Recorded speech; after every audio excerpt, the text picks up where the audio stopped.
పిల్లలు ఈరోజు మనము ఒక మంచి కథను తెలుసుకోబోతున్నాము. అదేమనగా అనగనగా ఒక ఊర్లో ఒక కుక్క తన 6 బుజ్జి కుక్క పిల్లలతో నివసిస్తూ ఉండేది. వాటికి మంచి బుద్ధులు నేర్పిస్తూ హాయిగా కాలక్షేపం చేస్తూ ఉండేది. ఒకరోజు తన పిల్లలతో ఊర్లో తిరుగుతూ ఉండగా ఒక బావి కనిపించింది. ఆ బావిని చూపించి, మీరెవ్వరూ ఈ బావి దగ్గరికి వెళ్ళకండి, చాలా ప్రమాదం అని హెచ్చరించింది. కుక్క పిల్లలు ఒకరోజు ఆడుతూ ఆ బావి దగ్గరికే వచ్చాయి. వాటిలో ఒక బుజ్జి కుక్క, అమ్మ ఎందుకు అలా చెప్పింది, ఇది ఏమిటో చూడాలి అనుకుంటూ ఆ బావిలోకి తొంగి చూసింది.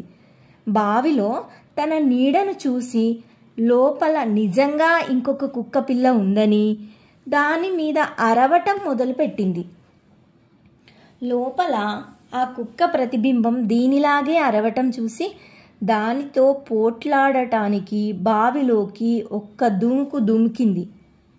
ఇంకేముంది, కుక్క నీళ్ళల్లో పడి కొట్టుకుంటూ పెద్దగా రక్షించండి అని అరవటం మొదలుపెట్టింది.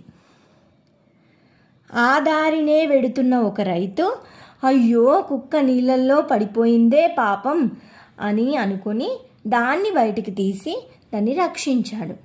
పిల్లలు, ఈ కథ ద్వారా మీకేమర్థమైంది?